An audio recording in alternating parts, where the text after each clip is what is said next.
చిన్న ప్రార్థన చేసుకుని ఈరోజు వాక్యం మనం ధ్యానించుకుందాం. మహోన్నతుడా, మహాపరిశుద్ధుడా, గొప్ప దేవుడా తండ్రి, మీ పరిశుద్ధ గల నామానికి లెక్కలేని స్తోత్రాలు, కృతజ్ఞతాస్తుతులు చెల్లిస్తున్నాం నాయన. తండ్రి, మీ ఆత్మ చేత, మీ వాక్యం చేత మీరే మాతో మాట్లాడవలసిందిగా, మమ్మల్ని ముందుకు నడిపించవలసిందిగా యేసుక్రీస్తు వారి అతి పరిశుద్ధ నామంలో మిమ్మల్ని ప్రార్థించి ప్రతిమాని వేడుకుంటున్నాము మా ప్రియ పరలోకపు తండ్రి, ఆమేన్. ఏమండి, ఈరోజు మన యొక్క వాక్యాంశముగా people who are elected or selected by God. ఏంటండి? People who are elected or selected by God అంటే దేవునిచే ఎన్నుకోబడినటువంటి వ్యక్తులు లేదా ఎంపిక చేయబడినటువంటి వ్యక్తులు. ఈరోజు దీన్నే మన యొక్క వాక్యాంశంగా మనం ధ్యానించుకుందామండి. ఉదాహరణకి కొంతమంది స్టూడెంట్స్ వాళ్ళు ఏ చదివినప్పటికీ కూడా they may belong to any genre. వాళ్ళు ఒక ఉద్యోగం కోసం ఒక ఇంటర్వ్యూకి వెళ్ళినప్పుడు, ఒక ఇంటర్వ్యూ అటెండ్ చేసినప్పుడు అక్కడ ఉన్నటువంటి క్రైటీరియాని బట్టి అక్కడ ఇంటర్వ్యూ ప్రాసెస్ ఉంటుంది. ఆ ప్రాసెస్ని బట్టి బాగా పెర్ఫామ్ చేసిన వాళ్ళు సెలెక్ట్ అవుతారు కొంతమంది, లేదా ఎలెక్ట్ అవుతారు కొంతమంది, అయితే రిజెక్ట్ అవుతారు కదండి. మరి మనం ఆరాధిస్తున్నటువంటి మన దేవుడు కూడా కొంతమందిని సెలెక్ట్ చేస్తున్నాడు, కొంతమందిని ఆయన ఎన్నుకుంటున్నాడు, కొంతమందిని ఆయన ఏర్పరచుకుంటున్నాడు. మరి ఆయన ఎలాంటి క్రైటీరియా ఫాలో అవుతున్నారు? మరి దేవుడు వేటిని చూస్తున్నాడు? ఆయన దేన్ని బట్టి ఒక మనిషిని ఆయన ఏర్పరచుకుంటున్నాడు అనేటువంటి విషయాలు మనం ధ్యానించుకుందాం. అదేవిధంగా ఒకవేళ దేవుడిని ఏర్పరచుకోవాలి అని అంటే మనం ఏ విధంగా జీవించాలి అనే విషయాన్ని కూడా మనం ధ్యానించుకుందాం. హల్లెలూయా, హల్లెలూయా. ఏమండి, ఒక సందేహం రావచ్చు. అదేంటంటే దేవుడు అందరికీ దేవుడే కదా, సమస్త లోకానికి ఆయన ప్రభువే కదా, మరి ఏర్పరచుకోవడం ఏంటండి అని. ఏమంటే దేవుడు అందరికీ ప్రభువే, కరెక్టే. కానీ ఆయన చిత్తాన్ని జరిగించుకోవడం కోసం ఆయనకు ఒక పాత్ర కావాలి. ఆ పాత్ర ద్వారా he will serve others the wonders and the great things. Hallelujah. Hallelujah. వాస్తవే కదండి. మరి ఒక చోట మరి భోజనాలు జరుగుతున్నాయి. వంట వండేదే అందరికీ అందించడం కోసం, అందరికీ ఏర్పరచడం కోసం. కానీ దాన్ని అందించాలి అంటే ఒక శ్రేష్టమైన పాత్ర కావాలి. హల్లెలూయా. మన కొంతమంది వచ్చారు మా షాప్ దగ్గరికి, కానీ మాకు పాత్రలు కావాలంటే నేను పాత్రలు ఇచ్చాను. 3 పాత్రలు తీసుకెళ్లారు. 3 పాత్రలు ఏమైందంటే మళ్ళా వాళ్ళు వచ్చి, ఏమంటే ఈ పాత్ర బాగాలేదండి, దీనికి చిన్న బెజ్జి పడిపోయింది, వాటర్ లీక్ అవుతున్నాయి, ఈ పాత్ర మాకు వద్దు, ఇంకొకటి ఇవ్వండి అని చెప్పన్నారు. అంటే ఏంటండి, బెజ్జి పడిపోయిన పాత్ర అక్కడ ఉపయోగపడలేదు. వాళ్ళకు ఒక మంచి పాత్ర కావాలి. వాళ్ళు ఏర్పరుస్తున్నటువంటి ఆ యొక్క మంచి ఫుడ్ని వాళ్ళు అందరికీ అందించాలి అంటే దానికి ఒక మంచి పాత్ర కావాలి. అదేవిధంగా దేవుడు తన యొక్క చిత్తాన్ని జరిగించాలి, తన యొక్క ఉద్దేశాన్ని ఆయన ఏర్పరచాలి అని అంటే ఆయనకి ఒక శ్రేష్టమైనటువంటి పాత్ర కావాలి. హల్లెలూయా, హల్లెలూయా. బైబిల్ గ్రంథంలో మరి దేవునిచే ఎన్నుకోబడాలి లేదా దేవునిచే ఆకర్షింపబడాలి అని అంటే మరి దేవుడు ఏం చేశాడు, మనం ఎలా జీవించాలి? ముందుగా మరి బైబిల్లో స్పష్టంగా రాయబడింది. మొదటి సమూయేలు గ్రంథము 16వ అధ్యాయము 7వ వచనంలో, 1 సమూయేల్ చాప్టర్ 16 వర్స్ 7. మొదటి సమూయేలు గ్రంథము 16వ అధ్యాయము 7వ వచనం. అయితే యెహోవా సమూయేలుతో ఇలాగ సెలవిచ్చెను, అతని రూపమును అతని ఎత్తును లక్ష్య పెట్టకు, మనుషులు లక్ష్య పెట్టు వాటిని యెహోవా లక్ష్య పెట్టడు. నేను అతన్ని త్రోసివేసి ఉన్నాను. మనుషులు పై రూపమును లక్ష్య పెట్టుదురు కానీ యెహోవా హృదయమును లక్ష్య పెట్టును. ఏమండి, ఈ సందర్భం ఏంటంటే యెషీ కుమారులైనటువంటి వారిలో ఒకరిని దేవుడు ఇజ్రాయేలీయులకు రాజుగా ఏర్పరచాలని ఉద్దేశించాడు. మరి ఇలాంటి ఒక ఉద్దేశంతో ప్రవక్త అయినటువంటి సమూయేలు యెషీ కుమారుని దగ్గరికి వెళ్ళాడు. అందులో మరి దావీదు ఎవరంటే ఎక్కడో కడసారి వాడు. ఆ తన అన్నలందరినీ కూడా ఈ సమూయేలు చూసినప్పుడు వారు ఎంతో ఒడ్డు పొడుగు, ఎంతో బలము శక్తితో వారు ఉండడం చూసి, ఆహా వీళ్ళేనేమో, ఈ పెద్ద కుమారుడేనేమో, లేదా ఇంకో రెండవ కుమారుడేనేమో రాజు, ఎంత అందంగా ఉన్నాడు, ఎంత పొడుగ్గా, ఎంత తెల్లగా, అబ్బా ఎంత బాగున్నాడు అనుకుంటుంటే, అప్పుడు దేవుడు అంటున్నాడండి, సమూయేలు నేను మనుషులు చూస్తున్నట్లుగా పై రూపంలో లక్ష్య పెట్టను కానీ మరి ఒక మనిషి యొక్క హృదయాన్ని నేను లక్ష్య పెడతానని చెప్పి దేవుడు ఆయన వాక్యం ద్వారా స్పష్టంగా చెబుతున్నాడు. ఈరోజు దేవుడు మనలో కూడా మన యొక్క పై రూపాన్ని, మనం నల్లగా ఉన్నామా, తెల్లగా ఉన్నామా, మనం పొడుగ్గా ఉన్నామా, మనం షార్ట్గా ఉన్నామా, ఇవి కాదు, కానీ మన హృదయం ఏ విధంగా ఉంది, మన హృదయము పరిశుద్ధమైనదా కాదా, అది పవిత్రమైనదా కాదా, అది నిష్కలంకంగా ఉందా లేదా అనే విషయాలను ప్రభు గమనిస్తూ ఉంటాడు. హల్లెలూయా, హల్లెలూయా. ఆనాడు దేవుడు భూమిని ఏర్పరిచిన తర్వాత ఆ భూమిపై నరులు ఆరంభించబడిన తర్వాత మరి ఇక నరులందరూ కూడా చెడుతనమును భూమి మీద విస్తారంగా జరిగిస్తున్నప్పుడు వారిని చూసినటువంటి దేవుడు ఎంతగానో బాధపడ్డాడండి. మనుషుల్ని భూమి మీద దేవుడు సృష్టించినందుకు ఆయన మొట్టమొదటిసారి బాధపడ్డ, సంతాపపడ్డ సందర్భం అదే. ఆది కాండంలో 6వ అధ్యాయంలో మనం చూసినట్లయితే Genesis chapter 6 verse 5 and 6 Rashtriya గారు చదవండి. ఆది కాండము 6వ అధ్యాయము 5 మరియు 6 వచనాలు.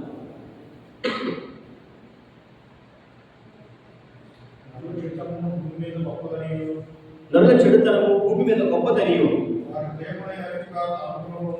వారి హృదయం యొక్క తలపులలోని ఊహ అంతయు ఎల్లప్పుడూ కేవలము చెడ్డదనియు యెహోవా చూచి తాను భూమి మీద నరులను చేసినందుకు యెహోవా సంతాపము నుండి తన హృదయములో నొచ్చుకొనెను. చూసారండి, ఇక్కడ దేన్ని బట్టి దేవుడు నొచ్చుకున్నాడు? మన పైరూపాన్ని బట్ట, వారు ఫిజికల్గా ఉన్నటువంటి దాన్ని బట్ట అంటే కాదండి. వారి యొక్క హృదయ కాఠిన్యము, వారి యొక్క ఆ యొక్క హృదయంలో ఉన్నటువంటి ఆ యొక్క కాఠిన్యము, ఆ అపవిత్రత, వారి యొక్క చెడుతనాన్ని బట్టి దేవుడు ఎంతగా సంతపడినట్టుగా, దేవుడు ఎంతగానో ఆయన బాధపడినట్టుగా ఇక్కడ మనం చూస్తాం. వారి హృదయముల యొక్క తలంపులలోని ఊహ అంతయు ఎల్లప్పుడూ కేవలము చెడ్డదే అని చెప్పి మరి దేవుడే సాక్ష్యం ఇస్తున్నాడు. అలాంటి ఒక సందర్భంలో, అలాంటి ఒక పరిస్థితుల్లో ఈ భూమిని మొత్తాన్ని నేను తుడిచివేస్తాను, నేను సృష్టించిన నా చేతుల మీదుగా నేను సృష్టించిన మనుషులను, పశువులను అందరినీ నేను నాశనం చేస్తాను అనుకున్నప్పుడు కేవలం ఒక్కడు మాత్రం యెహోవా దృష్టికి అనుకూలంగా కనిపించాడండి. ఆయనే భక్తులైనటువంటి నోవహు. అదే అధ్యాయము 8వ వచనం మనం చూస్తే, అయితే నోవహు యెహోవా దృష్టి యందు కృప పొందినవాడాయను. హల్లెలూయా. నిజంగా ఈ నోవహు అనే వ్యక్తి ఆ కాలంలో లేకపోయింటే భూమి యొక్క మనుగడ ఉండేది కాదండి, మనిషి యొక్క మనుగడ ఉండేది కాదు. ఎందుకంటే మరి దేవుడు సమస్తాన్ని తీసివేసేవాడు. మరి దాన్ని బట్టి మరలా మనిషిని దేవుడు, మరలా మరొక ఆదాముని, మరలా మరొక హవ్వను దేవుడు సృష్టించేవాడు కాదేమో. ఈ యొక్క భక్తుడైనటువంటి నోవహు యెహోవా దృష్టి యందు కృప పొందాడు కాబట్టి ఆ నోవహు ద్వారా, తన కుటుంబం ద్వారా మరలా ఈ భూమి యొక్క సంతానము వృద్ధి చేయబడింది. హల్లెలూయా.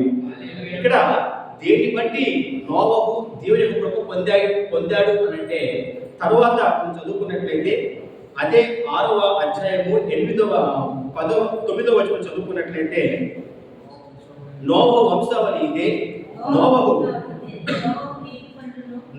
నీటి పండును తన తరములలో నిందారహితుడై ఉండెను.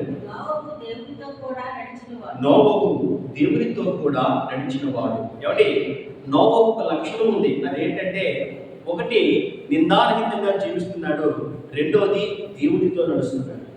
Is walking with the God. దేవుడితో నడవడం ఏంటంటే, పక్కన దేవుడు నిల్చోబెట్టుకుని అతను నిల్చుని, ప్రభువా నువ్వు వెళ్ళి నేను కూడా నీతో వస్తాను అని చెప్పి వాకింగ్ చేయడం కాదండి. It is not like physical walk. దేవుడితో నడుచుట అని అంటే, దేవుడు ఏ విధంగా అయితే ఆలోచిస్తాడో, దేవుని హృదయము వేటిపై అయితే లక్ష్య పెడుతుందో వాటిపై తన లక్ష్యాన్ని పెట్టి ఆ యొక్క నీతి మార్గంలో, ఆ యొక్క సన్మార్గంలో నడవడము, దేవునితో నడుచుంటారు. ఈరోజు ఎంతమంది వారి నడత విషయంలో, వారి నడక విషయంలో సరిగా ప్రవర్తిస్తున్నారో ఒక్కసారి మనం ఆలోచించుకోవాలి. ఎందుకంటే ఆనాడు దేవుడు నోవహును తన నడతను బట్టి, తను నడుచుకున్నటువంటి తన జీవితాన్ని బట్టి ఆయన నిర్ణయిస్తున్నాడు ఎవరు నా కృప పొందుతారని. ఈరోజు మన జీవితంలో మనం ఎలా నడుస్తున్నామనే దాన్ని బట్టి మనల్ని దేవుడు ఆకర్షించాలా, ఏర్పరచుకోవాలా వద్దా అనేది దేవుడు నిర్ణయిస్తున్నాడు. కీర్తన గ్రంథం 1వ కీర్తన 1వ వచనం మనం గమనించినట్లయితే, దుష్టుల ఆలోచన చొప్పున నడువక, పాపుల మార్గం నిలువక, అపహాస్యములు కూర్చుండు చోటను కూర్చుండక అని స్పష్టంగా రాయబడింది. అంటే దుష్టుల ఆలోచన చొప్పున మనము నడవకూడదు అని. ఒక్కోసారి ఈ సమాజంలో మనుషులుగా మనం ఉన్నప్పుడు, మన పక్కవాడిని మనం చూసినప్పుడు, వాడు ఆ యొక్క దుష్టుడైనటువంటి ఆ యొక్క దుష్ట మార్గం నడుస్తున్నప్పుడు వాడిని చూసి, అబ్బా వాడు తప్పు రైటో, వాడు ఒక మార్గంలో వెళ్తున్నాడు, మనం కూడా వెళ్తే మనం వాళ్ళని సంపాదించుకోవచ్చు, వాళ్ళంతా మనం పోగేసుకోవచ్చు, వాళ్ళని మనం వృద్ధి అవ్వచ్చు, ఈ నీతి న్యాయం అని అంటే మనకి ఏం మిగులుతుంది అని అనుకున్నాడు అని అంటే ఆ వ్యక్తి ఈ లోకానికి దగ్గర అయిపోతాడు, కానీ ఈ దేవునికి మాత్రము దూరం అయిపోతాడండి. ఎప్పుడైతే దుష్టుని ఆలోచించకుండా నడవడం ప్రారంభిస్తావో, అపహాస్యకుడు కూర్చున్న చోట కూర్చోవడం ప్రారంభిస్తావో, ఎప్పుడైతే నువ్వు ఆ విధంగా నువ్వు నడుస్తావో దేవునిచే నువ్వు ఎన్నటికి ఏర్పరచబడలేవు. దేవుడు ఎన్నడూ నిన్ను నీ ఒక పాత్రగా నిన్ను ఏర్పరచుకోడు అనే సత్యాన్ని మీరు తెలుసుకోవాలి. హల్లెలూయా. Blessed is the man who does not walk in the counsel of the wicked.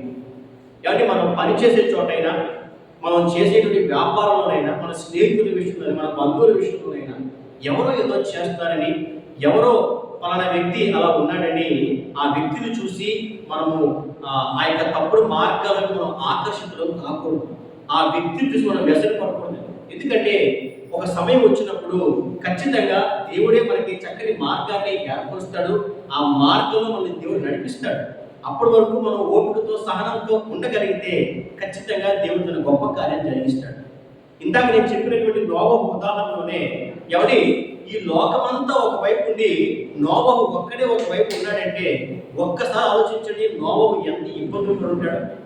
ఆ ఓడ కట్టమన్నప్పుడు కానీ, ఆ ఓడ కడుతున్నటువంటి సమయంలో కానీ తనను, తన బిడ్డలను, తన కుటుంబాన్ని ఎంతగా అవమానపరిచేవారు, ఎంతగా గేలి చేసేవారు ఒకసారి ఆలోచించండి. ఈరోజు ఒక మనిషి నీతిగా ఉంటున్నాడంటే ఆ మనిషి అంటే లోకు. అవును కదండి. ఒక వ్యక్తి ఎవడైనా ఉదాహరణకి ఏమంటే నేను ఎలక్షన్స్కి నేను డబ్బులు తీసుకోనండి, నేను యథార్థంగా నేను ఓటేస్తానంటే ఆ వ్యక్తి అంటే ఒకలాంటి చిన్న చూడు, వీడు ఎలాగే చెప్తాడే కౌలు అనేటువంటి ఒక ఆలోచన. నీతి న్యాయాలతో వెళ్దామనంటే ఎక్కడ దాన్ని యాక్సెప్ట్ చేసేటువంటి పరిస్థితి లేదండి. అయినప్పటికీ కూడా నోవహు ఆ రోజు అలా ఆలోచించలేదు. తను నడుస్తున్నటువంటి ఆ నడతలో కేవలం దేవుని చూసాడు తప్ప తన పొరుగు వారిని చూడలేదండి. ఎప్పుడైతే ఆ విధంగా అతను నడిచాడో దేవునిచే ఆకర్షింపబడ్డాడు, తనను, తన కుటుంబాన్ని రక్షించుకోగలిగాడు. హల్లెలూయా. ఈరోజు ఒకవేళ మనకి ఆశ ఉండొచ్చు, నన్ను కూడా దేవుడు పాత్రగా వాడుకోవాలి, నన్ను కూడా దేవుడు ఏర్పరచుకోవాలి, నన్ను కూడా దేవుడు తన శ్రేష్టమైన పాత్రగా అనేక మంది ముందు నన్ను హెచ్చించాలని దేవుడు మనం అనుకున్నట్లయితే మనం ముందుగా గుర్తుపెట్టుకోవాలి, మనం దేవునితో నడవాలి. హల్లెలూయా. మనం ఒక నిందారహితమైన జీవితాన్ని ఎప్పుడైతే మనం జీవిస్తామో, మనం ఎప్పుడైతే దేవునితో నడుస్తామో అప్పుడు దేవుడు మనల్ని ఏర్పరచుకుంటాడు. రెండవ మాట మనం చూసినట్లయితే మనం దేవునిచే ఏర్పరచబడాలి, మనం దేవునిచే ఎన్నిక చేయబడాలి అని అంటే the one who also cares the pains of others. ఎవరైతే ఇతరుల యొక్క ఇబ్బందులను, బాధలను కూడా వారు పట్టించుకోగలుగుతారో, ఎవరైతే ఇతరుల యొక్క సమస్యలను కూడా సమస్యలుగా వారు చూస్తారో అప్పుడు వారు దేవునిచే ఆకర్షింపబడతారు. అదేంటండి, మా సమస్యలే మూడు ఉన్నాయి, మా సమస్యలకి మాకు సమయం సరిపోవట్లేదు, మళ్ళీ ఇతరుల సమస్యలు మీరు పట్టించుకోమంటున్నారు అని అంటేనండి కరెక్టే. చాలా సందర్భాల్లో మనిషి అనుకోవచ్చు, ఎవరు లేకపోతే నాకేంటి, నేను బాగున్నానా లేదా అని మాత్రమే నేను చూసుకుంటాను. ఏమంటే మన పనులు మనం చూసుకోవడం, మనం బాగోవాలనుకోవడం తప్పు కాదు. దానికోసమే మనం ఎంతో కష్టపడుతున్నాం, దానికోసం ఎంతో ప్రయాసపడుతున్నాం. కానీ అందులో పడి దేవుని ముఖ్యమైన ఆజ్ఞ మనం మర్చిపోతే మాత్రం చాలా ఇబ్బంది అండి. ఏంటంటే ముఖ్యమైన ఆజ్ఞ, నిన్ను అనేది పొరుగు వారిని ప్రేమించు. మనల్ని వలె మన పొరుగు వారిని ప్రేమించడానికి మనం గొప్ప ఆస్తిపరులు అవ్వక్కర్లేదండి. మనల్ని వలె మన పొరుగు వారిని ప్రేమించడానికి మనం ఏ అంబానీయో అదానియో అవ్వక్కర్లేదు. కేవలం వారి సమస్యను చూసి చెలించగలిగే హృదయం మనకు ఉంటే చాలు. హల్లెలూయా. ఇతరుల సమస్యను చూసి వాళ్ళని అవమానపరచకుండా, వాళ్ళ మాట్లాడకుండా, సూటిపోటి మాటలతో వాళ్ళని ఏ విధంగానూ బాధ పెట్టకుండా, అరే నా పొరుగువాడు, నా మిత్రుడు, నా బంధువు, నాకు తెలిసిన వ్యక్తి ఈ రకంగా బాధపడుతున్నాడు, ఆ వ్యక్తి కోసం నేను దేవునిలో ప్రార్థన చేయాలి, ఆ వ్యక్తి కోసం నేను చేయగలిగేటువంటి ఒక మాట సహాయమో, ఒక చేతి సహాయమో నేను చేయగలగాలి అని ఎప్పుడైతే ఒక వ్యక్తి ఆలోచిస్తాడనండి, ఆ వ్యక్తి దేవునిచ్చే ఎన్నిక చేయబడినటువంటి శ్రేష్టమైన పాత్రగా ఉండగలుగుతాడు. హల్లెలూయా, హల్లెలూయా. నిజంగానే, ఎందుకంటే ఈ రోజుల్లో మనుషులు ఏ రకంగా మారిపోయారంటే, క్రమేపీ స్వార్థం అనేది మనిషికి ఇది వరకు బహుశా దేశానికి మధ్య ఉండేదేమో, ఆ తర్వాత ఆ యొక్క ప్రాంతానికి మధ్య ఉండేది, ఆ తర్వాత కుటుంబాలకి మధ్య ఉండేది. ఇప్పుడు మనిషికి మధ్య కూడా స్వార్థాలు వచ్చేసి, భార్యాభర్తల మధ్య స్వార్థం, తల్లిదండ్రులు పిల్లల మధ్య స్వార్థం, ఏమండి తల్లి బిడ్డల మధ్య కూడా స్వార్థం. ఇలాగా అందరూ కూడా స్వార్థపరులుగా మారుతారు. నాకెందుకులే, నేను బాగుంటే చాలు అనుకుంటున్నారండి. మరి అలాగే మనం ఉన్నట్లయితే మనం దేవుని కృపను, దేవుని ఎన్నికను మనం పొందుకోలేము. ఎందుకంటే బైబిల్లో యేసుక్రీస్తు ప్రభు చెప్పినటువంటి అనేక ఉపమానాల్లో ఒకటి మంచి సమరయుని కథ, the parable of a good Samaritan. అది ఎన్ని సంవత్సరాలు అయినప్పటికీ కూడా అదొక అద్భుతమైన ఉపమానం అండి. ఎందుకంటే ఒక వ్యక్తి నిస్సహాయంతో పడున్నప్పుడు అతన్ని కొట్టి, అతని దగ్గర అన్నంతలో దోచుకుని, అతన్ని కొనప్రాణంతో బట్టలు కూడా లేనటువంటి స్థితిలో ఆ వ్యక్తిని పడేసినప్పుడు, ఆ వ్యక్తికి కూడా సహాయం చేయలేనటువంటి మనిషి, ఆ వ్యక్తి పట్ల కూడా మానవత్వాన్ని చూపించలేని మనిషి ఏ రకంగా నా రాజ్యానికి వారసుడు కాగలడు అని చెప్పి యేసు ప్రభువే చెప్తున్నారు. అవునా కదా? ఒక వ్యక్తిని కొట్టి అతన్ని కొనప్రాణంతో పడేశారు. అటుగా వెళ్తున్నటువంటి ఒక పరిచారకుడు చూశాడు, అటు పక్కగా పోయాడండి. ఒక లేవీయుడు వచ్చాడు, లేవీయుడు చూశాడు. అంటే లేవీయుడు అని అంటే దేవుని పరిచర్య కొరకు ఏర్పాటు చేయబడిన వారని అర్థం. మీకు తెలుసా అండి? మోషే ఆయన ఒక లేవీయుడు, లేవీ వంశంలో పుట్టినవాడు. అలాగే ఈ లేవీ గోత్రాన్ని దేవుడు ప్రత్యేకపరచుకొని తన పరిచర్య కొరకు ఏర్పాటు చేసుకున్నాడు. అలాగే ఒక లేవీయుడు పక్క నుంచి వెళ్ళాడంట, చూశాడంట, ఏమీ పట్టించుకోలేదు. ఆ తర్వాత ఒక సమరయుడు వచ్చాడు.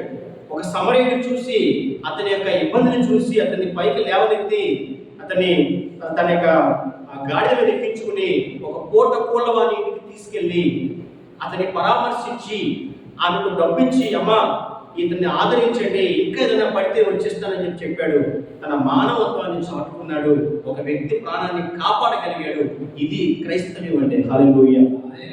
ఇది ఒక విశ్వాసమైన లక్షణం అంటే. హల్లెలూయా. ఆ క్రమంలో కొన్ని ఇబ్బందులు పడవచ్చు, కొన్ని సమస్యలు రావచ్చు. అయినప్పటికీ దేవుడు చూస్తున్నాడు. తగిన సమయంలో, తగిన కాలంలో దేవుడే గొప్ప ప్రతిఫలాన్ని ఇస్తాడు. హల్లెలూయా. బైబిల్లో ఒక వాక్యం మనం చదువుకున్నట్లయితే హెబ్రీ పత్రిక 13వ అధ్యాయము 16వ వచనం చదువుకున్నట్లయితే, ఉపకారమును ధర్మమును చేయ మర్చిపోకుడి, అట్టి యాగములు దేవునికి ఇష్టమైనవి. ఏమంటే మనం మందిరంలో మరి ఎన్ని లక్షలు కార్యం చేస్తున్నాం, లేకపోతే మనకు వచ్చినటువంటి ఆ యొక్క జీవితంలో ఎన్ని టైంలు ఇస్తున్నాం అనే దానికంటే కూడా, మరి ఒక వ్యక్తి కష్టంలో ఉన్నప్పుడు ఆ వ్యక్తికి మనం ఎంత ఉపకారం మనం చేయగలుగుతున్నాం, ఎంత ధర్మంగా మనం జీవించగలుగుతున్నాము అనే దాన్ని బట్టే మనం దేవునికి ఇష్టమైనటువంటి వారమా కాదా అనేది నిర్ణయించబడుతుంది. హల్లెలూయా. నిజంగా ఒక వ్యక్తి ఇబ్బందుల్లో ఉన్నప్పుడు, ఒక వ్యక్తి కష్టంలో ఉన్నప్పుడు ఆ వ్యక్తికి మనం సహాయం చేయగలిగితేనండి నిజంగా దేవుడు ఎంతగానో ఆనందిస్తాడు. నిన్న మా అమ్మగారు ఒక న్యూస్ చూపించారు. ఆ న్యూస్లో భారతీయ భారతదేశంలో పుట్టినటువంటి ఒక చిన్న పాప, ఒక చిన్న ఆడపిల్లని ఏం చేశారంటే, ఆడపిల్ల పుట్టిన ఉద్దేశంతో ఆమెను చెత్తపుట్లో వేసేసారంట. ఆడపిల్ల పుట్టింది కాబట్టి చెత్తపుట్లో వేసేసారు. చెత్తపుట్లో వేసేస్తే అయ్యో పాపం అని చెప్పి వాళ్ళని తీసి ఒక అనాథాశ్రమంలో ఆమె జాయిన్ చేశారు కదండి. అనాథాశ్రమంలో జాయిన్ చేసిన తర్వాత ఒక ఆస్ట్రేలియన్ ఫ్యామిలీ ఏం చేసిందంటే, ఈ ఇండియన్ పాపని అడాప్ట్ చేసుకున్నారన్నమాట. దత్తత తీసుకున్నారు. దత్తత తీసుకుని ఆమెను ఆస్ట్రేలియా తీసుకెళ్ళిపోయి అక్కడ పెంచుకుంటారు. ఈరోజు ఆమె ఏమైంది అంటే, ఆస్ట్రేలియన్ ఉమెన్ క్రికెట్కి కెప్టెన్గా ఆమె సెలెక్ట్ అయింది. హల్లెలూయా. చూసారండి, ఆడపిల్ల పుట్టిందని చెప్పి కేవలం ఆడపిల్ల అని ఒక్క ఉద్దేశంతో చెత్త కుప్పలో పడేశారండి. ఆమె పెంట కుప్ప మీద నిన్ను సింహాసనం ఎక్కిందని దేవుడు చెప్పినట్టుగా ఆమె అనాథాశ్రమంలో ఉన్నప్పుడు ఆమెను వారు అడాప్ట్ చేసుకోవడం ఏంటి, చక్కగా ఆమెను పెంచడం, అన్ని విద్యలు ఆమెను నేర్పడం ఏంటి, ఆమె ఆస్ట్రేలియన్ క్రికెట్ క్యాప్టెన్ అవ్వడం ఏంటండి. బహుశా అండర్లైన్ అనేది ఉమెన్స్ క్రికెట్లో ఆమె నిన్నే వార్త వచ్చింది. నిజంగా ఆమెని అడాప్ట్ చేసుకున్నటువంటి తల్లిదండ్రులు గొప్పవారు.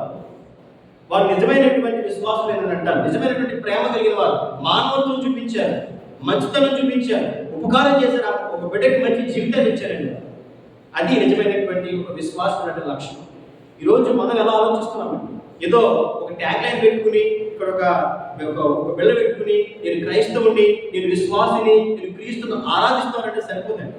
మన యొక్క ప్రవర్తన, మన యొక్క ఆలోచన విధానము, మనం ఏ రకంగా జీవిస్తున్నామనేటువంటి మన జీవితము నిర్ణయిస్తుంది మనం దేవునికి ఇష్టమైన వారమా కాదా అని. హల్లెలూయా. రెండవ మాట ఏంటండి, the one who cares the pains of others will be chosen by the God. హల్లెలూయా.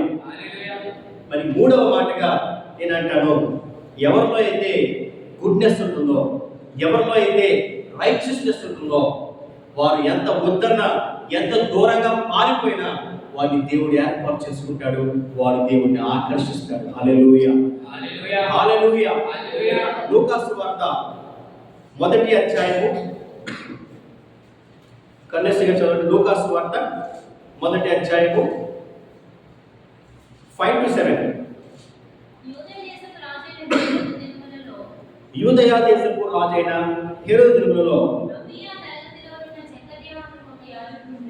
అబియా తరగతిలో ఉన్న జకరియా అను ఒక యాజకుడు ఉండెను. అతని భార్య అహరోను కుమార్తెలలో ఒకతే. ఆమె పేరు ఎలిజబెత్.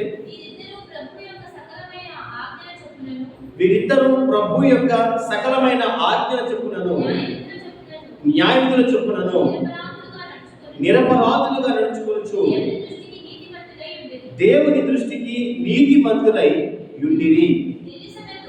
ఎలిజబెత్ గొడ్రాలైనందున వారికి పిల్లలు లేకపోయిరి, మరియు వారిద్దరూ బహుకాలము గడిచిన వృద్ధులు. కాబట్టి ఇక్కడ ఒక కుటుంబాన్ని గురించి, భార్యాభర్తల గురించి రాయబడిందండి.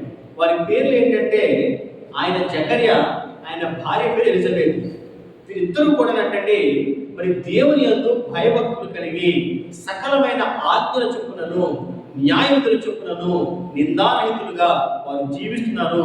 దేవుని దృష్టికి నీతిమంతులై ఉన్నారు. అంటే వారిలో సకలమైన ఆజ్ఞల విషయంలో నిందారహితులుగా జీవిస్తున్నారు. అదే విధంగా వారు నీతి కలిగి వారు జీవిస్తున్నారు. They had goodness and they also had righteousness. ఈ రెండు ఎప్పుడైతే వారిలో ఉన్నాయో ఆటోమేటిక్గా దేవుడు వారిని ఏర్పరచుకున్నాడు.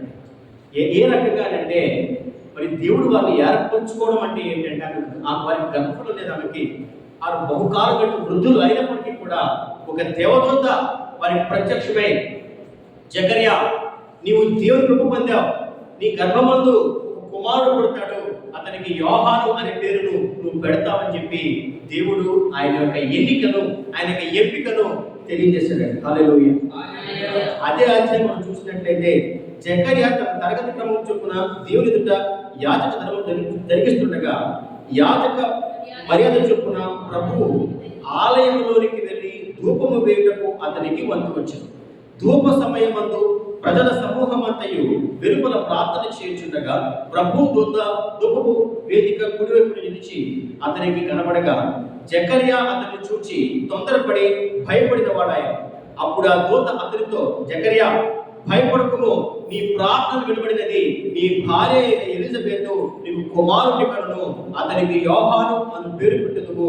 అతను ప్రభువు దృష్టికి గొప్పవాడై ద్రాక్షరసమైనను మద్యమైనను త్రాగక తన తల్లి గర్భమున పుట్టినది మొదలుకొని పరిశుద్ధాత్మతో నిండుకున్న వాడే ఇశ్రాయేలులో అనేకులను ప్రభువైన వారి దేవుని వైపునకు త్రిప్పును. హల్లెలూయా, హల్లెలూయా. దేవుడు అంటున్నాడు, ఎవరి జీవితంలో అయితే ఆ గుడ్నెస్, ఎవరి జీవితంలో అయితే ఆ రైచియస్నెస్, ఎవరి జీవితంలో అయితే ఆ ఆజ్ఞల పట్ల ఒకలాంటి శ్రద్ధ, ఒక క్రమశిక్షణ, ఆ ఆజ్ఞలు కలిగి జీవించలేనటువంటి ఒక ఆలోచన ఎవరిలో అయితే ఉంటుందోనండి, ఆటోమేటిక్గా దేవుడు తన కార్యం జరిగిస్తాడు. వారికి గర్భం లేదు, దేవుడు గర్భం పంపించాడు. గర్భం ఇవ్వడం మాత్రమే కాదండి, ఆ యోహాను తల్లి గర్భంలో ఉన్నప్పుడే పరిశుద్ధాత్మతో నింపబడతాడు. అతడు అనేకులను ప్రభువు వైపు తిప్పుతాడని చెప్పి వాక్యం రాయబడింది. నిజంగా యేసుక్రీస్తు ప్రభువుకి బాప్తిస్మం ఇచ్చినటువంటి వ్యక్తి బాప్తిస్మం ఇచ్చి యోహాను. అవునా కదా? యేసుక్రీస్తు ప్రభువుకి ఇచ్చాడండి బాప్తిస్మం ఆయన. మరి అలాంటి ఒక గొప్ప ఆధిక్యతను, గొప్ప ఎంపికను దేవుడు ఇవ్వడానికి ఏమి కారణమయ్యాయి? అతను సంపాదించినటువంటి గొప్ప ఆస్త, లేదా గొప్ప గొప్ప పదవుల, ఉద్యోగాల, ఈ లౌకికమైనటువంటి పరపత ఏది ఉపయోగపడలేదు. కేవలము తన యొక్క నీతి, తన యొక్క యథార్థత, ఆ ఆజ్ఞల పట్ల తనకున్నటువంటి విధేయత. హల్లెలూయా. ఈరోజు మన జీవితంలో మనం ఏ రకంగా జీవించాలి, మనం ఏ రకంగా జీవిస్తున్నామండి?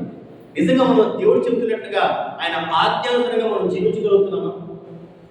ఏమండి, రోజుకొక మాట, పూటకొక వేషం వేసుకుంటే మనం ప్రజలను మోసం చేయొచ్చు, ప్రజలు మనం మెప్పించవచ్చు, మనం ఏదో రకంగా ఆకట్టుకోవచ్చు, మన పబ్బం మనం గడుపుకోవచ్చు. కానీ కేవలము అది ప్రజలకు మాత్రమే, లోకానికి మాత్రమే పరిమితం అయిపోతాయి.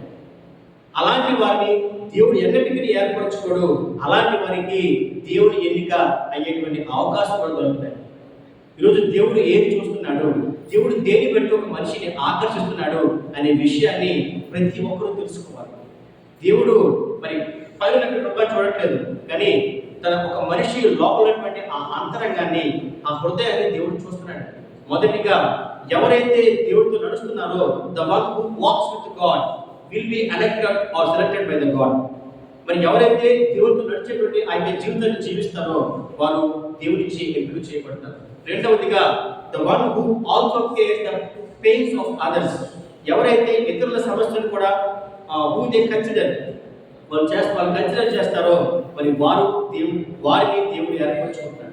మూడవదిగా ఎవరైతే ఒక నీతి కలిగినటువంటి న్యాయం కలిగిన జీవితం వారు జీవిస్తున్నారో, ఎవరైతే ఆ గుడ్నెస్, ఆ రైచియస్నెస్ ఉన్నారో వాళ్ళని దేవుడు ఏర్పరచుకుంటాడు. కాబట్టి నన్ను కూడా దేవుడు ఎన్నిక చేయాలి, నన్ను కూడా దేవుడు ఏర్పరచుకోవాలి అని ఎవరికైనా ఆశ ఉన్నట్లయితే మరి వీటిని ఫాలో అవ్వాలని చెప్పి దేవుడు ఆయన వాక్యం ద్వారా తెలియజేస్తున్నాడు. హల్లెలూయా.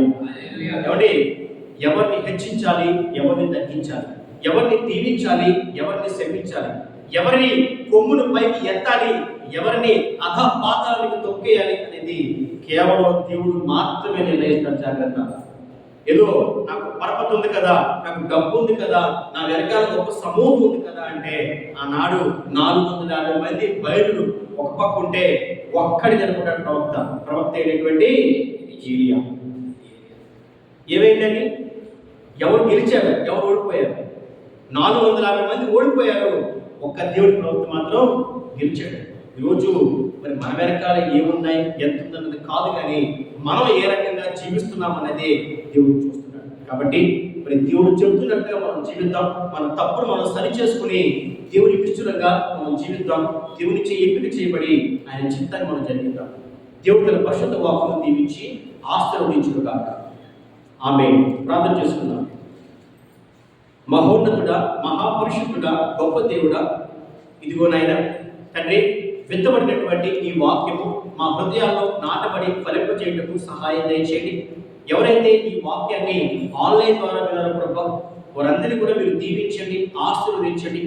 మరి దేవునిచే ఎంపిక చేయబడినటువంటి వ్యక్తిగా, దేవునిచే ఎన్నుకోబడేటువంటి వ్యక్తిగా మమ్మల్ని అందరినీ మీరు మార్చవలసిందిగా, ఆ నీతి కలిగి, ఆ యొక్క రైచియస్నెస్ కలిగి మేము జీవించడానికి మాకు సహాయం అందించవలసిందిగా, ఇతరుల యొక్క సమస్యలను కూడా భారం కలిగి వారి కోసం ప్రార్థన చేయగలిగే వ్యక్తులుగా, తండ్రి వారికి సహాయం చేయగలిగే వ్యక్తులు మనం మార్చవలసిందిగా, మీతో నడవగలిగేటువంటి ఆ యొక్క అనుభవంతో జీవించగలిగే జీవితాన్ని మా అందరికీ మీరు దయచేయవలసిందిగా తండ్రి, నజరేయుడైన యేసుక్రీస్తు వారి పరిశుద్ధ నామంలో మిమ్మల్ని ప్రార్థించి ప్రతిమాని వేడుకుంటున్నాము మా ప్రియ పరలోకపు తండ్రి. ఆమేన్, ఆమేన్, ఆమేన్. అందరికీ వందనాలు.